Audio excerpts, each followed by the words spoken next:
Okay, so the first thing I want to do today is I'm going to mix up that half bag of mortar I have left and see if that's enough. If not, I'll make some more with sand and Portland cement. Then I'm going to hit little spots I missed, and I might mix up a little concrete too, because I forgot to trowel that like a dummy. This side's pretty good, but just the edge, the top edge there's just a little bit I need to get. All these little spots here, I'll just fill that in. Okay, so while I start mixing up some mortar to fix my holes, let me go back and show you kind of a step-by-step of everything I did to waterproof and insulate this foundation. So the pour didn't go as smoothly as I wanted it, but it wasn't a disaster, so. But it did end up with a little bulge.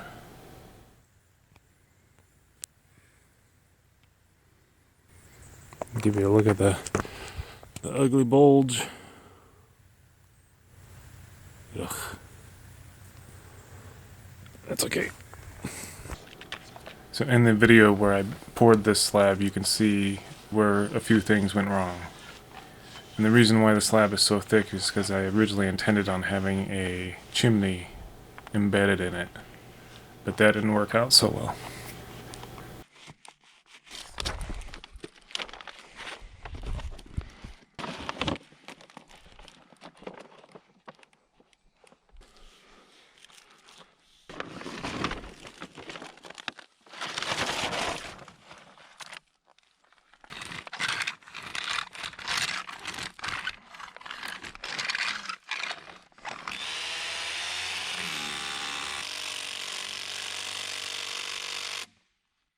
So I'm going to do something different. There's going to be actual double bottom plates, and then I'll bolt through the other bottom plate through this one, and then into the concrete with probably 1/2-inch bolts.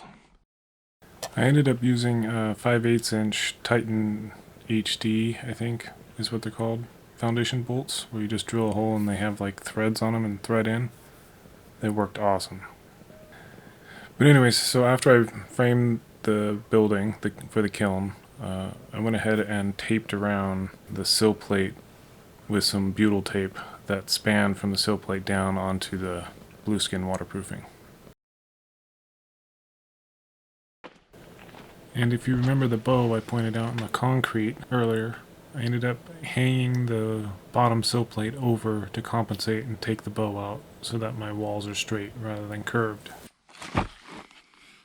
So you can see how the foam meets up around the corners.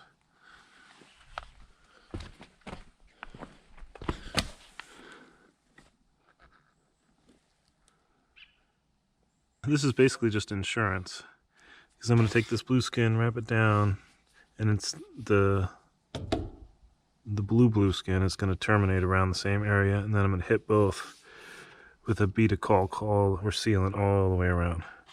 That will keep the edges from peeling up. Then I'll add 2 inches of foam all the way around and nail it off to the sill plate.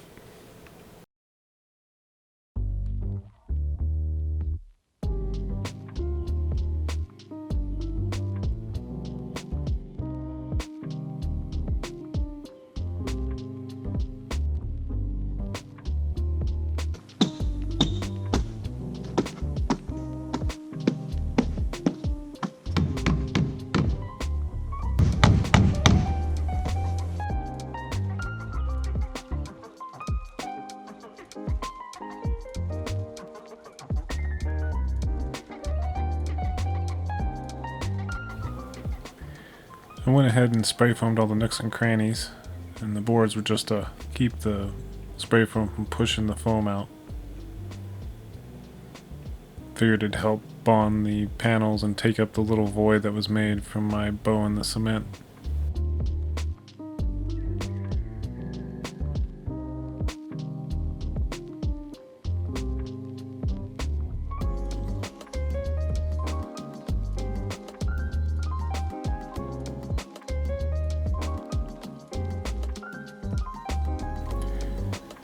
So I'm attaching some fiberglass lath and I think it's called spider lath or something like that.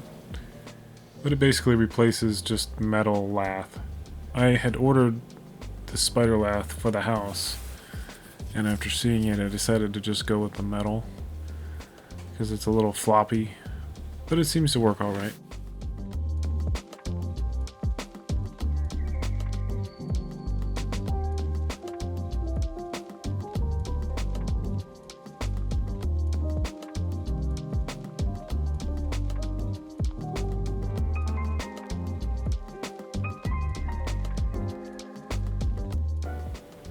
Alright, and that brings us back to where we started at the beginning.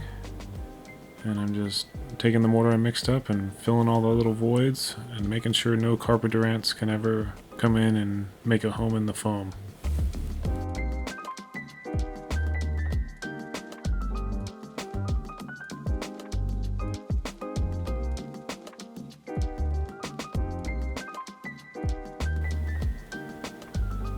So to finish things off and backfill, I used up some scraps of drain board. It's super sealed, dimples in drain board. I just tacked the strips to the bottom of the rain screen that will eventually hold the siding. And once I backfill, I'll trim it off at ground level.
The second layer of filter fabric is just to keep weeds down.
Alright, so the plan will be I'm going to buy some gray colored caulk, buy several tubes of it, and just fat fill the top of this and kind of seal it off. I'm mainly sealing it off just from bugs and stuff. It's not really like waterproofing, but I'll just gob it on there and kind of blend it in. And then I'll bring the gravel right up, maybe cover up the caulk just a little bit, and be done. Here's my idea. I'm just going to fill in here and basically make it just real hard for insects to get in.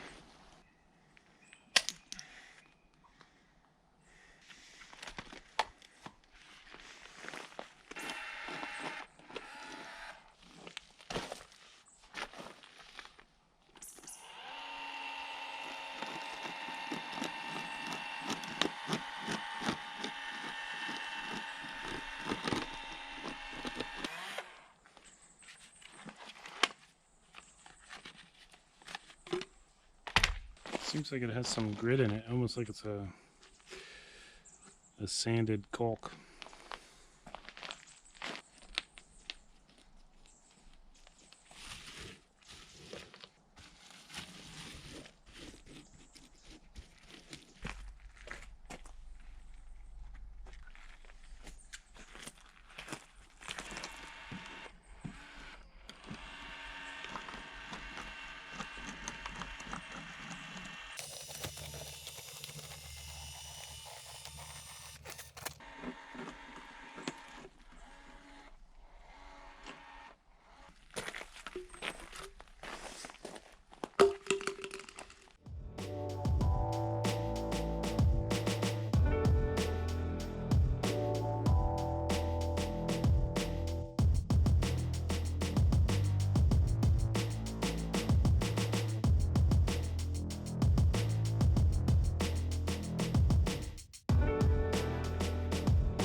So it's about 1 year and 3 months later, and I just wanted to take a look at how this stucco is holding up. You can see I'd actually bought another couple of tubes of caulk a couple months ago to go back and add some more. But this caulk has worked pretty well. It's adhered. It's probably blocking most of the insects from going down, but I was just gonna go ahead and get everything. Just better to keep debris out of there, keep it so that it is an open air space down to the footing drain. On the house, when it came to capping or sealing off the top of this drain board, I used an actual cap that comes with the product. But since that stuff gets nailed on, I couldn't really use it in this instance because it would just blow up the stucco.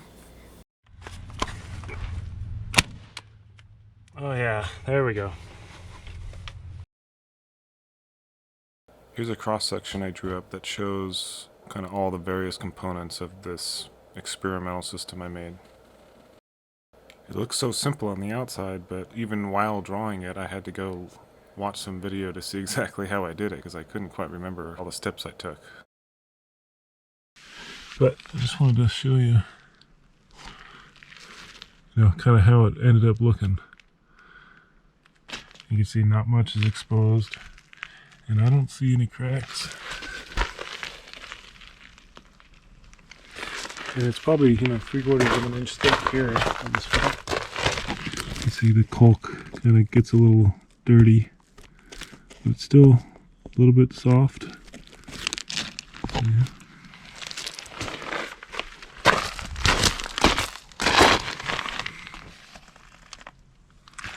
I'll show you.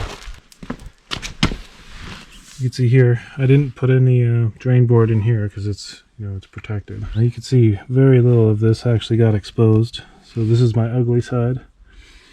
And the wood is actually going to hang down about 1 inch. So it's really, you'll barely even see the stucco coat. But even being thin, I don't see any cracks in it. So it looks like it did pretty well. And I didn't put any expansion joint or anything because it's got foam and stuff, so that hasn't cracked or anything. It looks really good. Okay, it's actually the insulation for the house. We're finishing it up. So yeah, speaking of finishing up, I still need to finish up this siding very soon. I'm pretty happy with how this turned out, and I still need to drop a little bit more gravel back in here and just kind of bring it right up, let it kiss, and I'll take that caulk I got and fill in. Since I got it, might as well. But otherwise, I think this is going to hold up really well over time. There's no nails piercing the waterproofing. I'm sure there's ways to improve this process, but pretty happy with my little experimental. It sounds a little hollow. Cool. Well, we'll see over time how it holds up.